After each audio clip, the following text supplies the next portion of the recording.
咁啊，繼續我哋嘅嘉賓咧，黃國英 Alex 喺度嘅。喂 ，Alex。係你好。好，咁啊，跟進下我哋港股嘅指數表現先。今朝咧就比較反覆啲，曾經跌過嘅，而家咧就升緊60零點，喺26,400呢一個水平嘅。其實咧，今年開局咧其實好勁啊，升成700點有多嘅咁。咁啊，大家話啊，其實舊年港股咧升咗哇，差唔多2成8喎。咁今年係咪繼續可以有咁勁嘅升幅咧？就算至少冇咁勁嘅升幅，係咪大方向？大家可唔可以講就係話大方向其實都係向上，係個目標價 ，Alex 你會定喺幾多度咧？其實就好難睇，因為其實你睇第四季，舊年第四季其實個科指係跌得相當之多啲，10幾個 percent。咁就即係唔係啲人講到咁 rosy 嘅，即係唔係咁好嘅。因為其實第四季度其實啲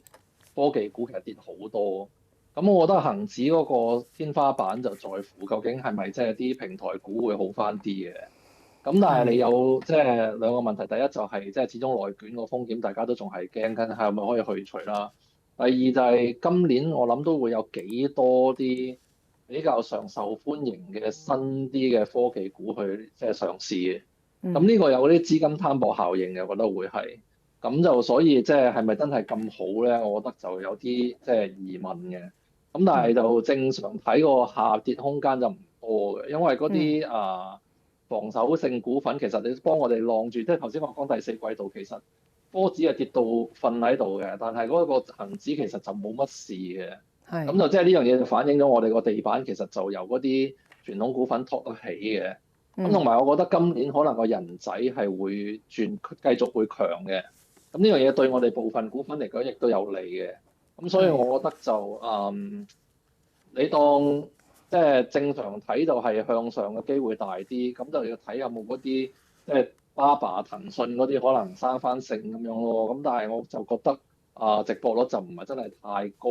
去睇得好遠咁樣咯。但係正常即係估就即係應該係向上嘅機會大啲嘅嚇。好嗱，如果你話啊人民幣轉強，大家就會諗啊會利好人民幣嘅資產，或者甚至乎利好我哋呢邊嘅港股嘅表現。但係如果你講基本面，其實人民幣強會唔會可以幫到內地嘅基本面可以做翻好啲咧？大家都關注下即係嗰個房地產啊，蒸發咗好多財富啦，內卷，大家又唔肯去消費啦。其實嚟緊又話要谷好多嘅即係消費啦，擺喺個重點嘅位置嗰度啦。如果你拼埋人民幣轉強，幫唔幫到手咧？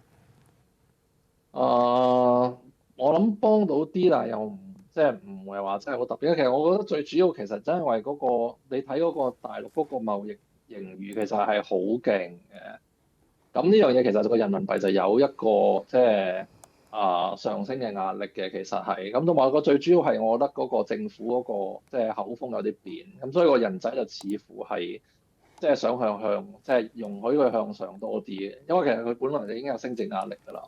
咁但係你話頭先講嗰啲嘢，其實睇下究竟係咪真係你嗰個貿易盈餘係可以即係去散開去幫助到啲平民百姓咯。咁呢個我覺得就希望都有啲機會嘅，同埋你股市可能有啲財富效應，咁就希望可以即係散得開，就做翻好啲咯，經濟嚇。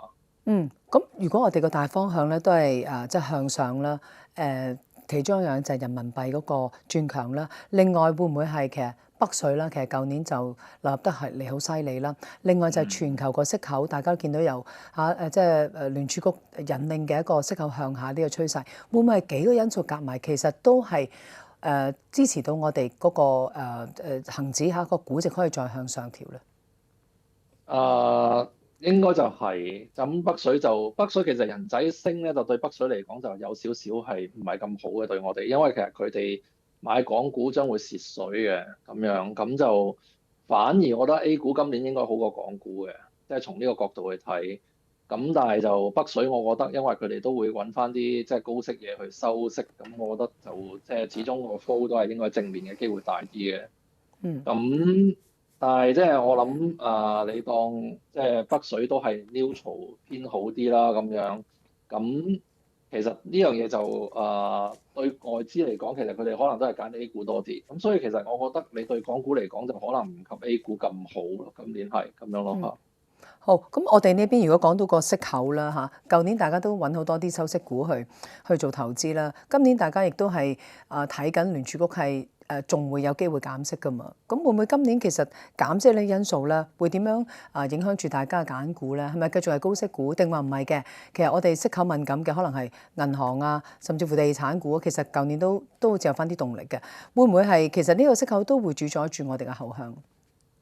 係，我覺得中特股同埋啲本地地產股係有得諗嘅。咁我覺得地產發展股應該係即係好翻啲嘅咁樣。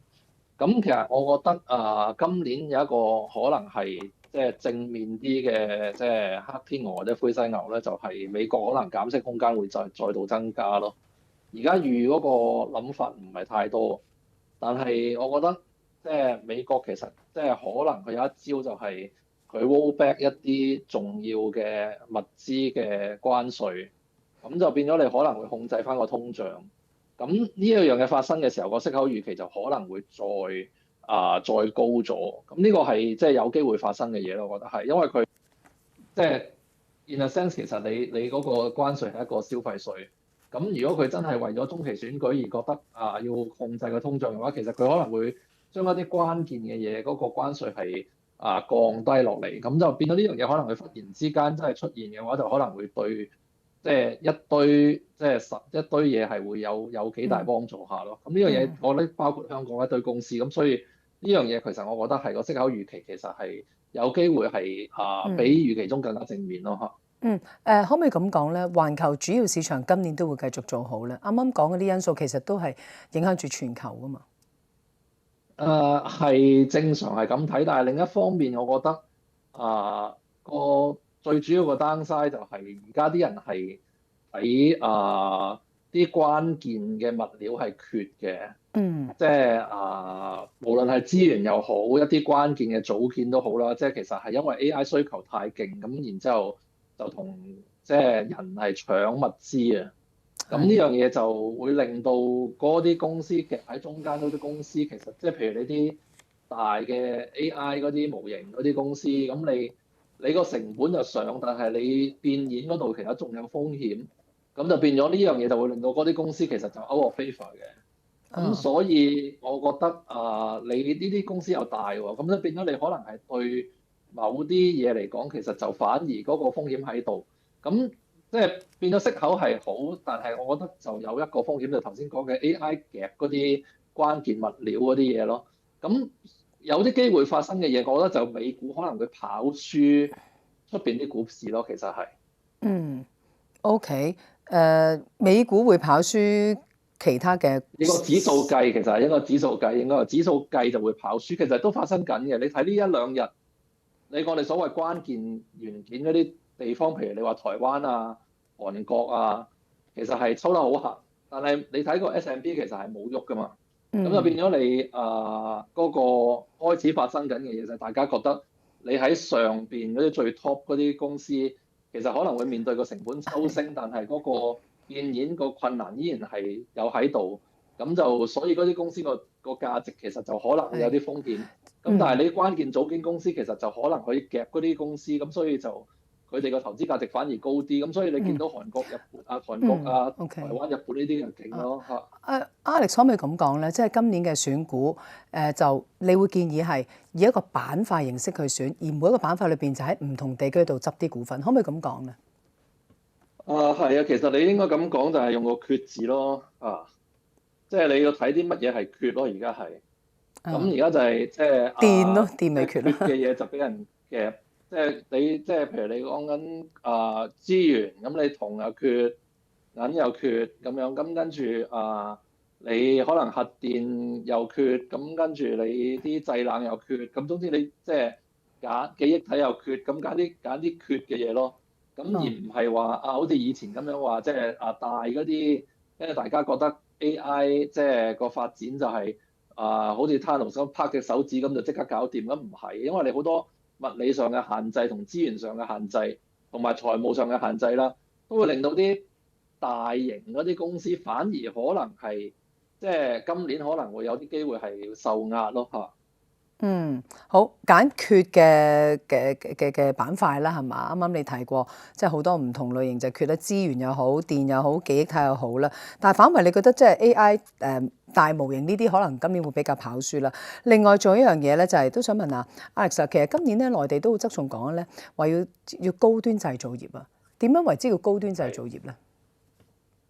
咁我覺得你另一個 angle 啲人睇就係、因為你嗰個物理 AI 其實就開始係啲人覺得開始成熟。咁其實譬如你講機械人同埋自動駕駛咧，其實啲人就會覺得係 relate 呢兩樣嘢就係一個 AI 物理應用上面嘅體驗咯。咁一啲關鍵元件啦，譬如你香港嚟講，就譬如你和菜呢輪其實係勁到爆炸噶嘛。咁即係類似和菜呢啲，你覺得係啲關鍵元件嘅製造業嘅公司，即係一個龍頭，咁然之後有機會夾下家而又即係可能係牽涉到機械人或者係自動駕駛嘅呢啲咁嘅物理 AI 應用上邊嘅產業。咁其實呢啲我覺得會係行先啲咯。咁所以即係如果你講高端製造業，其實好多種，但係你揀呢一類型，咁我覺得係即係同機械人同物理 A，即係同呢個自動駕駛相關嘅比較多啲關係嘅公司，可能會係先俾市場注意先咯嚇。但係仍然都要繼續揸住一啲收息係咪啊？收息股。其實我覺得如果你揀收息類型嘅話，其實銀行股我覺得係有得諗嘅，即係其實當然其實已經升咗好多啦。但係你睇美國，其實星期五晚咧，其實你睇除咗頭先我哋講缺嗰啲 AI 缺嗰啲嘢升得勁之外咧，其實另一個升得勁嘅就係啲傳統銀行。咁我覺得你今年咧有啲機會係炒去監管，即係監管放鬆。咁所以嗰啲即係傳統最大啲銀行咧，其實係抽得行嘅。咁有啲機會因為呢樣嘢而重估，亦都有機會楞起全世界其他銀行股咯。咁所以我覺得即係雖然其實你匯豐已經抽到爆晒啦，咁但係你都仲係即係可能個勢都仲係有機會再去遠啲。尤其我覺得你而家啲人都睇緊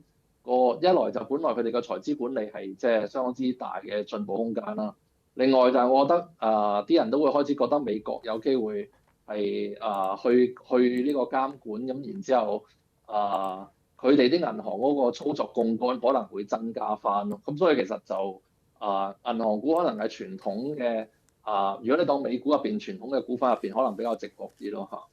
好啊，咁啊，暫時見到今日咧恒生繼續嘅衝高啊，呢個匯豐繼續都係衝高啊，升緊6毫報124.9嘅。好，咁啊唔該晒 Alex 今朝咧同我哋詳盡嘅分析，唔該晒 Vinny 嚟到呢一度啦。